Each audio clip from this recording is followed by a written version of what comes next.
오늘 이 본문을 통해서 우리는 영적 메마름의 신호라고 하는 하나님의 말씀을 제목으로 삼고 나누겠습니다. 우리는 지난주에 1장 1절 마무리를 지면서 우리가 전반부 1장 1절서부터 여러분 2장 14절까지인가요? 그래서 우리 전반부, 후반부를 나눴어요. 그래서 팔레스타인 땅에 있는 자연적인 재앙을 통하여 하나님의 심판의 날을 말씀하시고, 후반부는 이제 장차 여호와의 날, 이 여호와의 날은 하나님의 임재, 예수 그리스도의 임재, 다시 오신 부활하신 주님이 다시 오신 여호와의 날에 회개하고 하나님께로 돌아오면 도리어 구원을 얻게 된다라고 하는 두 가지의 큰 기둥으로 시작했습니다. 그 중에 오늘 우리들은 이스라엘 민족에게 지금 메뚜기 재앙이라고 하는 정말 그 재앙도 정말 심각한 재앙을 말하면서 그 이유가 이스라엘에게는 영적인 메마름의 신호, 시그널이라는 거예요. 그래서 아버지께서는 예수 그리스도께서 이 땅에 오셔서 마태복음 24장 25장 그 요한계시록의 예언서들을 통해서 예수 그리스도께서 다시 오시기 전에의 그 심판이 유효하다는 거예요. 그래서 예수님이 오시면 이제 심판은 더 이상 없어요. 그걸로 끝나요. 그러니까 예수님께서 오신 것은 구속하심에 오신 소림이고요. 재림은 심판주로 오시는 거기 때문에 여호와 날에 회개하고 하나님께로 돌아오면 도리어 구원을 받게 되는, 지금 우리는 이때를 살고 있는 거예요. 그래서 여러분이 이때를 살고 있는데 가장 문제는 영적인 메마름이에요. 우리가 신앙생활 하다 보면 영적인 메마름, 갈급함이 사라지는 경험을 하게 돼요. 아마 여기 계신 분들도 한두 번은 경험하고 다시 돌아오기도 하고, 아직까지도 이 메마름의 ing일 수도 있고, 아니면 어떤 사람은 아예 이 메마름이 뭔지도 모르고 신앙생활하는 사람도 있을 수도 있어요. 왜 그러냐면 이 영적 메마름에는 이유가 있어요. 그 이유가 뭐냐면 내 마음에 기쁨이 사라졌다는 거예요. 기쁨이 사라졌다는 거예요. 즉 내가 예배를 드려요. 주일마다 수요일 새벽 예배 드리는데 예배에 감각이 없어. 감동이 없어. 감격과 감동이 없어. 예배를 드려도. 그리고 기도를 해도 기도하지만 응답을 느끼지 못해. 내가 한 기도에 대한 응답이 주님이 오셨나? 나한테 이루어졌나? 이 응답의 느낌이 없어.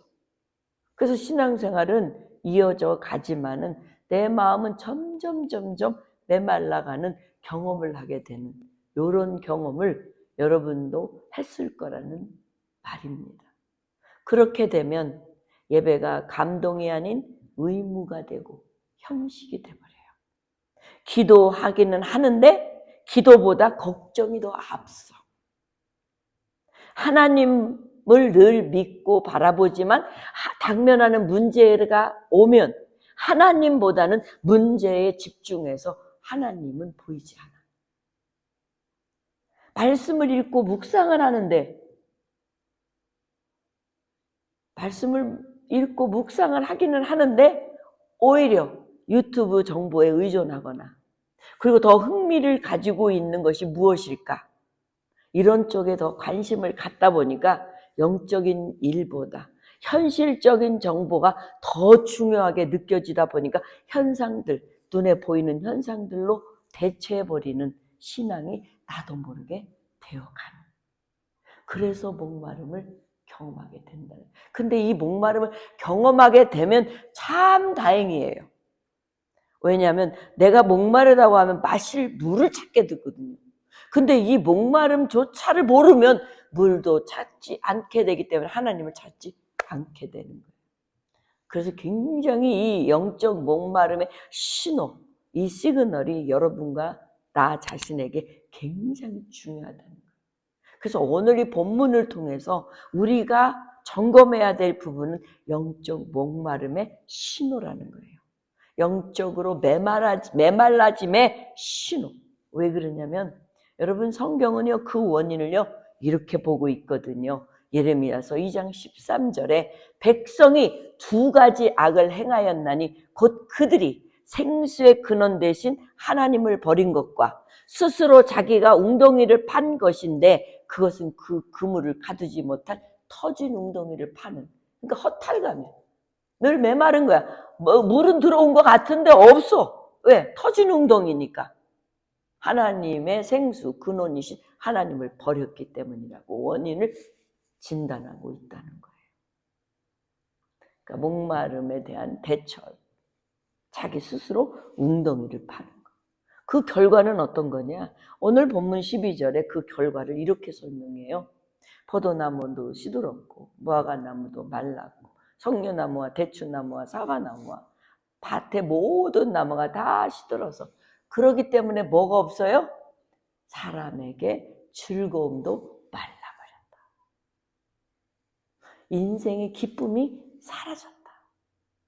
이유 없이 무력하고 감사할 것이 쌓였는데도 감사할 줄 모르고, 돈이 너무 많으니까 감사가 무슨 감사.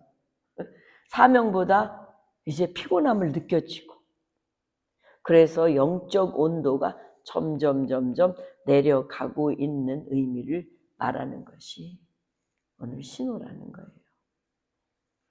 여러분, 영적 메마름은요 죄보다 더 위험한 거 알아요? 죄라는 것은요 죄를 지으면 아파요. 그리고 느껴요.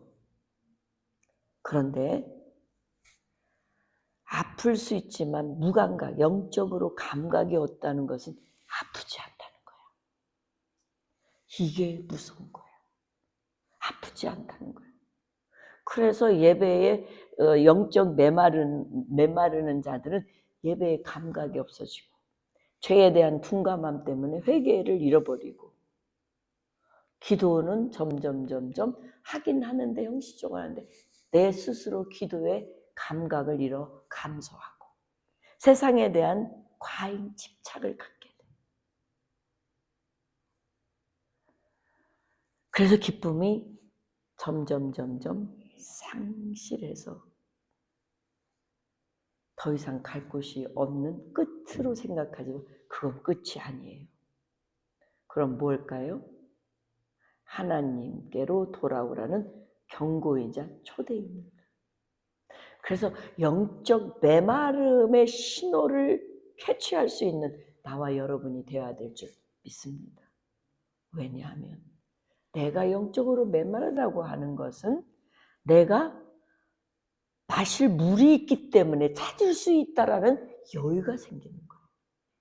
그래서 하나님은 영적 메마름 속에 집어넣는 이유가 우리를 심판하시고 때려주기 위한 것이 아니라 경고이고 다시 돌아오라는 초대라는 사실.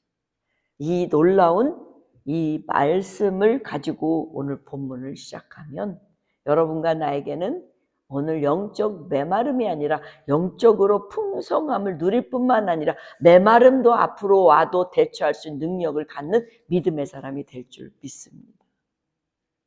이사야서 44장 3절에 보면 내가 목마른 자에게 물을 주며 마른 땅에 시내가 흐르게 하며 나의 영을 내 자손에게 나의 복을 내 후손에게 부어주리라. 목마른 자에게 주는 거예요. 목마르지 아니하는 사람한테는 못 받아. 그래서 여러분 목마름의 신호가 여러분에게 복인 줄 믿습니다. 여러분에겐 다시 돌아올 수 있는 길이 열렸다는 사실인 줄 믿습니다. 이거를 못 믿으면 우리는 영영 나 혼자 착각대로 살다가 주님의 나라 갈 줄 알고 줄 딱 섰는데 너는 끝. 이런 날이 갑자기 찾아오면 거기서는 고칠 수가 없어. 거기서는 더 이상 되돌아서 다시 돌아올 수 없는 강이라는 거예요. 그래서 사랑하는 성도 여러분, 하나님은 메마른 자는 버리지 않습니다. 무감각 차는 자는, 느끼지 못하는 자는 못 오지만 메마르다 감각이 없어 마시고 싶다, 물이 마시고 싶다, 목마름을 더한 사람은 하나님이 찾으신다는 사실을 깨닫고 돌아오는 놀라운 반전이 있게 된다는 거예요. 그래서 이런 의미로 오늘 본문 1절에서 12절을 한번 나눠보기로 하겠습니다. 오늘 본문은 여러분이 잘 알다시피 요엘이 하나님의 말씀을 전한 선지자의 역할을 할 때는 요시야 왕, 어린 7살 때 왕이 된 요시야 왕. 근데 이 요시야 왕은 아달랴 할머니가 아버지를 죽이고 그리고 유다 왕이 될 만한 씨를 다 죽여버렸어. 그러니까 완전히 정말 잔혹한 시절에 태어난 요시야야. 이 요시야를 몰래 숨겨놔서 7년 동안을 살게 하고 7살 때 아하시야 제사장이 그를 왕으로 등극시켜. 이달리야 몰래 빼놓고 철저하게 교육시켜.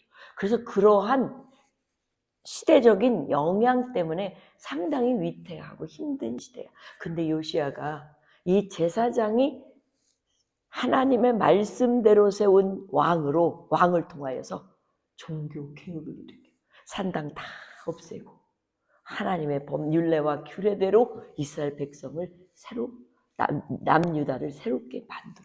그래서 요시야 왕이 굉장히 개혁을 많이 하는데 40년간 통치하는데 이 요시야 왕이 끝이 안 좋아. 왜 안 좋냐?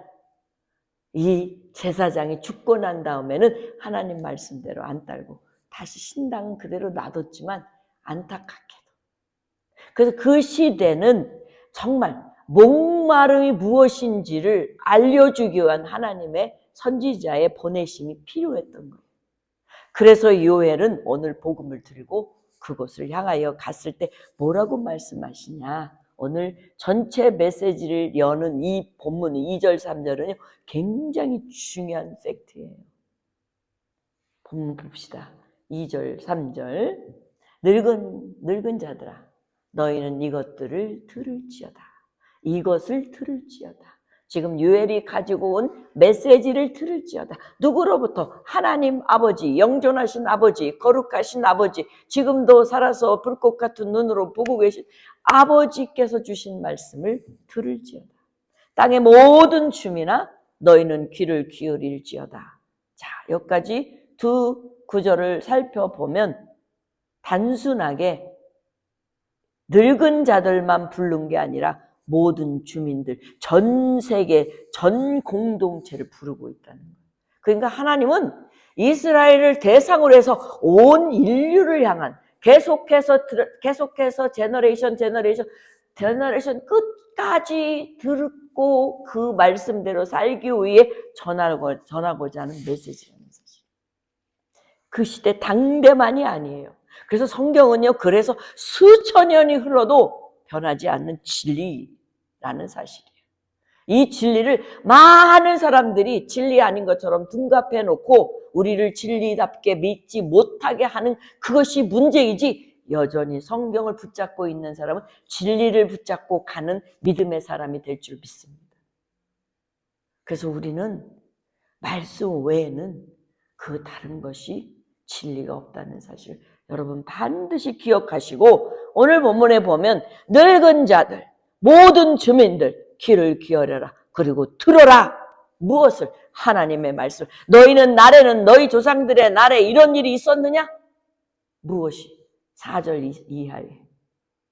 즉 메뚜기가 온 땅에 뒤엎어서, 그냥 이거는 그냥 자연재해가 아니에요. 이거는 엄청난 인간의 멸종의 위기를 말하는 그 말씀이에요. 그래서 여기 보면 특정 집단이 아니라 전 세대, 전 공동체를 부르고, 여기는 늙은 자는 경험과 기억을 가진 세대고요. 늙은 분들은 계속해서 경험을 했고 들었고 그 들은 대로 마음을 둔 자들이에요. 그죠? 그리고 모든 주민, 사회 전체의 이 본문에 의하면 전체보다도 더 넘은 그 다음 제너레이션, 공동체 전체를 말하고 있어요. 4절 5절 그러면서 이 본문은 그래서 한 사건이 아니라 이스라엘 전체뿐만 아니라 온 세계를 향한 아버지의 메시지라고 볼 수 있어요. 너희가 너희의 날에 너희가 늙은 자들은 여태까지 살아온 날 동안 너희가 이런 일을 있었느냐?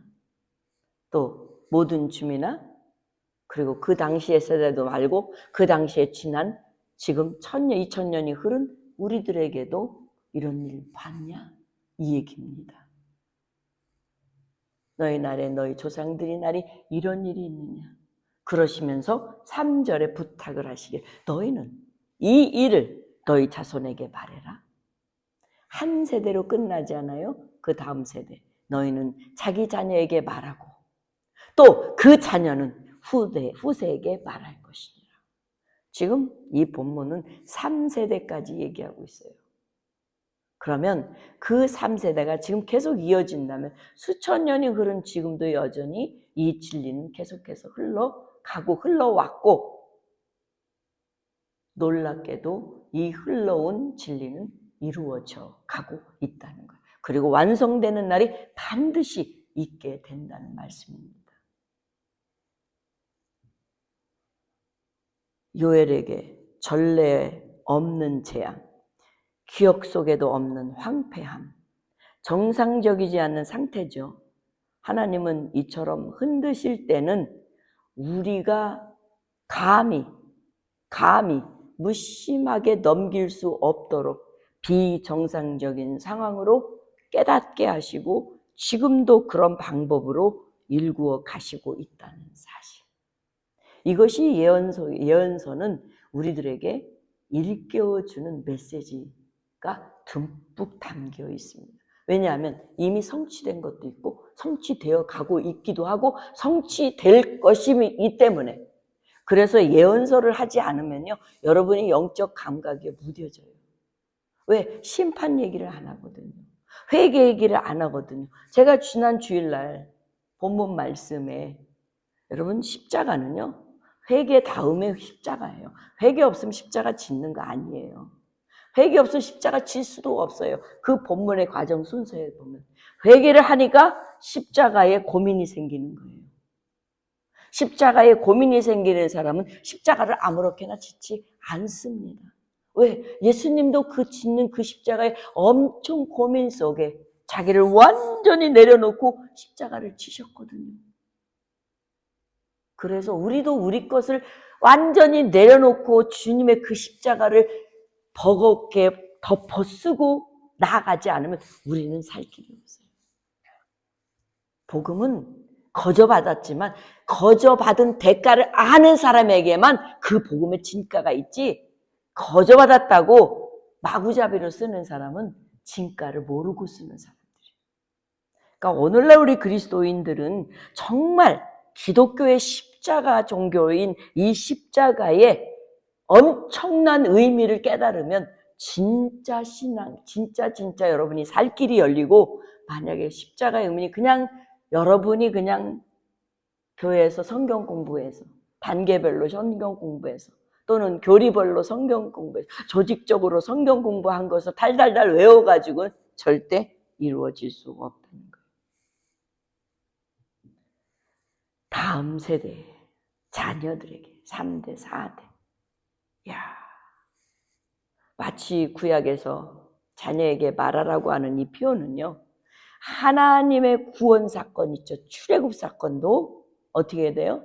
출애굽 사건도 전하라고 그래요. 그때의 구원의 역사, 하나님의 구원의 역사가 얼마나 대단한지 전하고 기억하라고 명령하셨잖아요.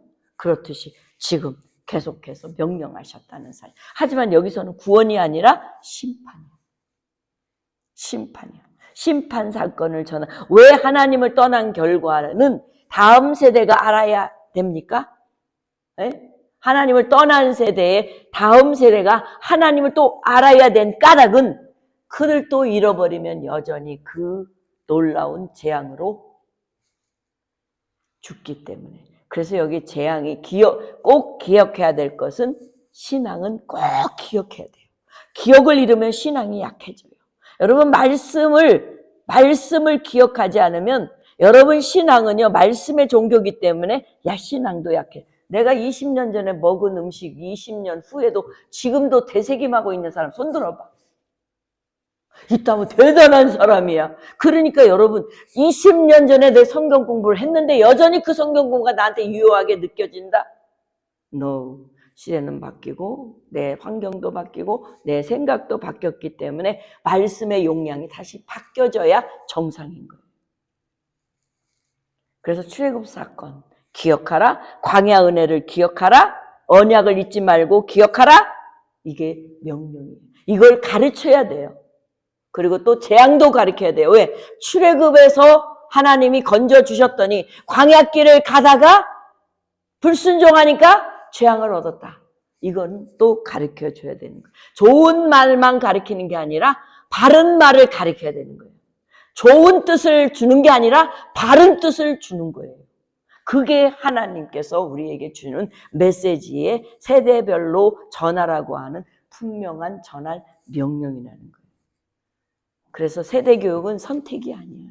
이거는 가르치고 이거는 말아야지가 아니라 세대교육은 반드시 다 가르쳐야 되는 명령이라는 거예요.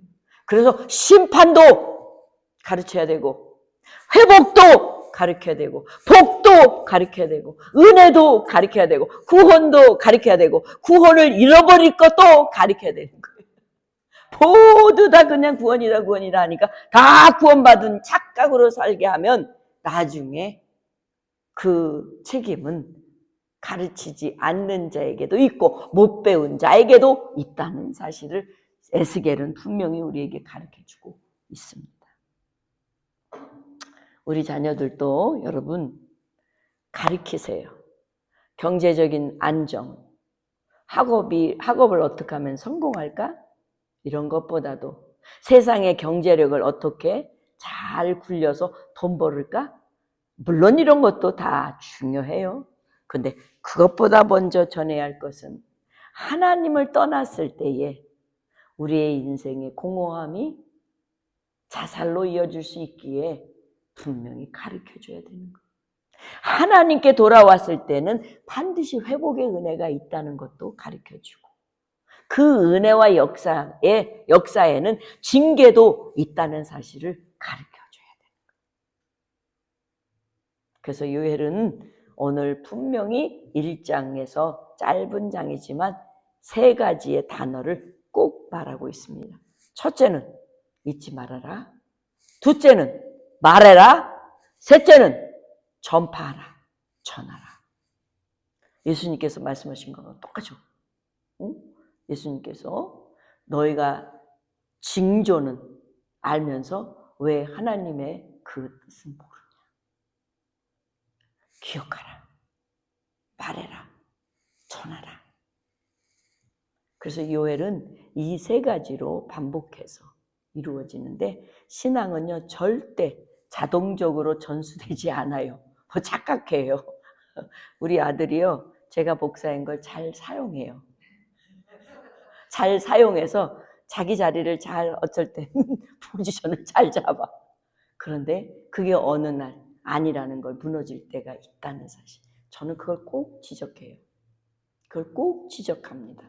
왜냐하면 나는 나고 너는 너니까. 신앙은 전수가 안 됩니다. 자동으로 전수가 안 돼요. 그러나 이거는 있어요. 신앙생활을 잘하는 부모는 아이들이 신앙생활에 잘하는 모습, 뒷모습을 보고 배워.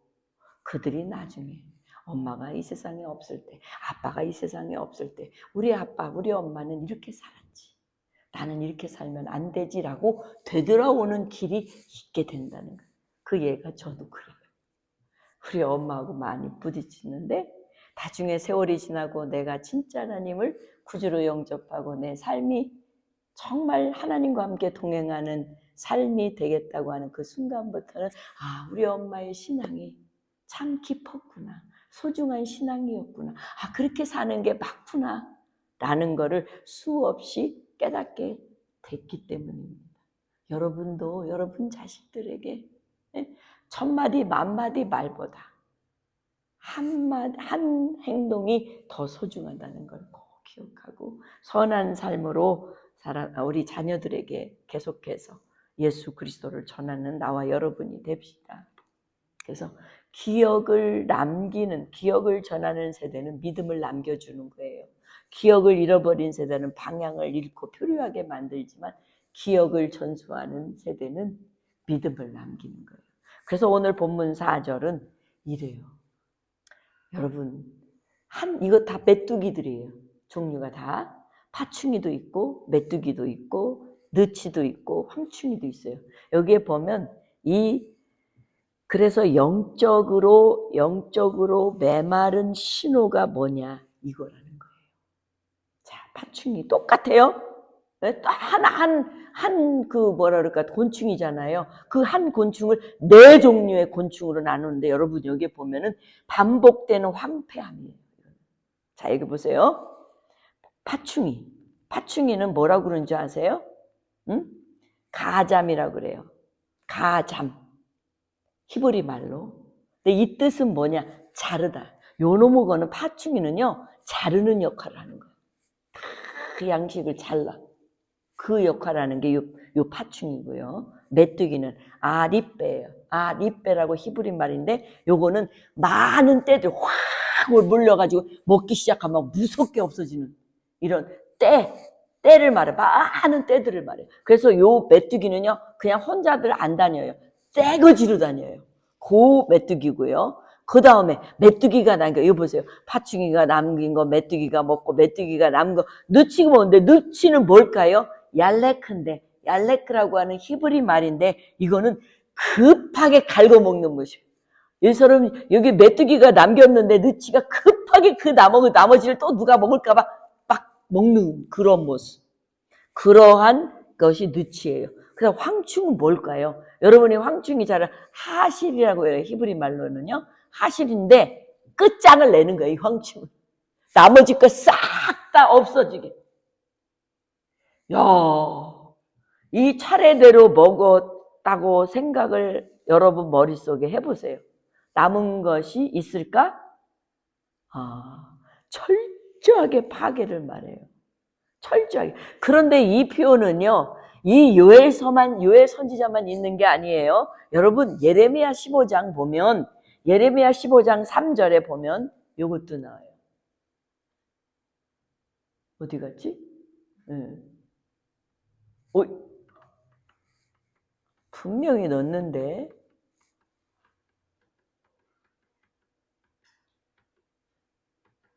우와, 어디 갔어? 빠졌네. 예레미야 15장 한번 찾아봅시다. 여러분 오늘 성경 가져오신 분들 있으면 예레미야 15장 3절. 이상하다. 분명히 내가 올려놨는데 15장 3절이요.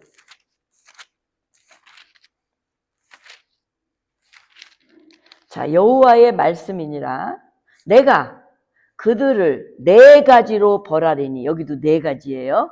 죽이는 칼, 찢는 개, 삼켜 멸하는 공중의 새, 땅의 짐승으로 한대요. 4가지예요. 여기도 4가지잖아요. 이거는 곤충인데, 여기는 칼, 개, 공중의 새, 짐승. 이걸로 완전히 초토화시킨대요. 그런 줄 에스겔서 14장, 우리가 에스겔서도 다루었는데 에스겔서 14장 21절 보세요. 주 여호와께서 이같이 말씀하시네. 이거는 의인도 자기 생명만 건진다고 하는 말씀 밑에 21절에 그렇게 있어요. 주 여호와께서 이같이 이르시되 내가 나의 4가지 중한 벌, 곧 칼, 기근, 사나운 짐승, 전염병. 여기서는 짐승이 한 전염병으로 예루살렘에 함께 내려서 사람과 짐승을 그 중에서 끊으려니 그 해가 더욱 심하지 않겠느냐.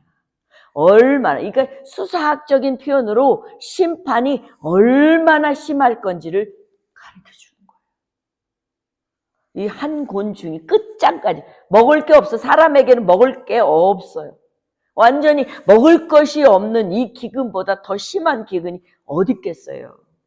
우리 삶으로 이 말씀을 표현한다면 한 번 실패가 아니라 반복되는 낙심, 절망, 잠깐의 시험이 아니라 계속되는 무기력, 한 번의 상처가 아니라 점점 깊어지는 마음의 황폐한 영적 무감각까지 가게끔 만드는, 그래서 더 이상 기대가 없이 완전히 넉다운이 되는 그런 모습이라는 거예요. 여러분, 그러면 어떻게 살아갈 수 있을까요, 여러분? 그래서 요엘서 2장에 넘어가면은 너희는 몸으로, 입으로 찢어서 회개해서는 안 된다는 거예요. 마음을 찢어서 회개하지 않으면 회복이 불가능하다는 거예요. 이 황폐한 무감각은 한순간에 오는 게 아니야. 그래서 조금씩 반복적으로 서서히 우리 영혼을 갉아먹어요. 여러분, 교회 한 번 안 오고 시작하면 주일날 한 번 빠지죠? 일이 있어서? 그럼 두 번째는 조금 더 수월해요. 그 두 번 빠져요. 세 번째는 조금 더 수월해요. 그래서 4-5번 빠지면 아예 교회 창피해서 안 나와버려. 그리고 몇 년이 지나잖아? 그러면 하나님은 믿기는 하는데 교회가 싫어. 왜? 교회라는 존재가 싫어. 그냥 싫으면 괜찮은데 그냥 왜 교회가 있는지 몰라. 하나님은 우주 만물에 다 있대는데 여기도 있고 저기도 있고 우리 집에도 있는데 뭘 교회를 가야 돼? 이제 이렇게 돼버리는 거야. 이게 지금 예레미야, 에스겔, 요엘 이 네 종류로 하나님이 그만큼 감각, 무감각, 영적인 메마름의 신호를 보여주는 거예요. 우리는 이런 일이 없을 거라고 믿습니다. 그래서 겉으로는 괜찮지? 사람이니까 괜찮아 보이죠. 하나님의 무너뜨리지 않는 한은 괜찮아 보여요. 요즘은 웬만하면 옷으로 다 커버하기 때문에 옷만 잘 입어도 잘생겨 보여요. 워낙 요즘은 화려하고 뭐 요즘은 보톡스다 뭐다 이제 늙어도 막 주름이 없게끔 만드는 이런 일들이 일어나기 때문에 겉으로 보기에는 괜찮아요. 근데 이미 신앙의 열매가 사라진 속은 어떻게 되겠어요? 여러분 수수께끼 봤어요? 수수께끼 보면 그 안에 비어 있어요. 그래서 그냥 서 있기는 한데 얘가 언제 무너질지 몰라요. 근데 무너질 때는 폭삭 텅 빈 모습으로 보여져요. 그것과 같다는 거예요. 몰라요, 겉으로는. 그러나 속이 비어 있을 때 어느 무너질 때 정말 심각한 무너짐이라는 거예요.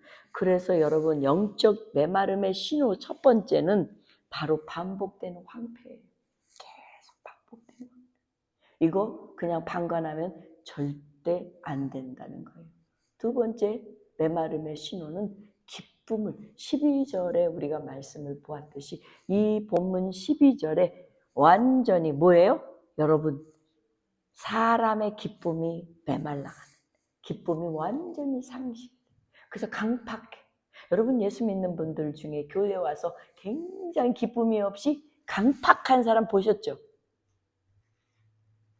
그 신호인데도 감각이 없는 거예요. 미안하지만. 나는 그런 사람 만나면 절대 그만 안 둬. 회개케 만들어야 돼. 여러분도 그렇게 만들어야 돼. 그래야 그 사람을 살 길로 인도하는 거예요. 너무 놀랍지 않아요? 그래서 포도가 마르고 무화과 나무도 다 시들어. 영적 메마름이 가장 분명한 신호. 이거는 환경이 어려움이 아니야. 영혼의 기쁨이 없어진 거예요. 그러니까 예배는 의무화되고 안 가면 죄 짓는 것 같고 가야 되긴 하겠고.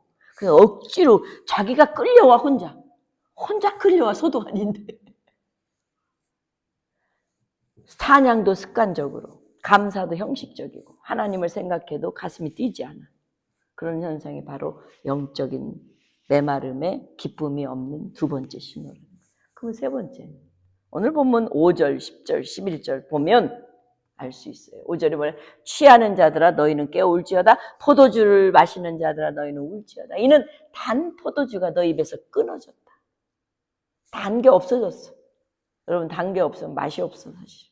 음식도 그래. 조금 다르면 딱 그 맛이 딱 단맛이 좀 너무 진하면 안 되지만 딱 우리가 좋아할 그 데드라인 그 맛이 딱 되면 야 음식 잘한다 사람들이 그러거든요. 그 단맛이 없어졌어. 밭이 황무하고 토지가 마르고 곡식이 떨어지고 포도주가 기름이 다 했어. 이제 다 다른 한 민족 내 땅에 올라왔고 거기다가 또 저까지 왔어. 그들이 강하고 수사가 많아서 이빨은 사자 이빨 갖고 어금니로 사자의 어금니 같대.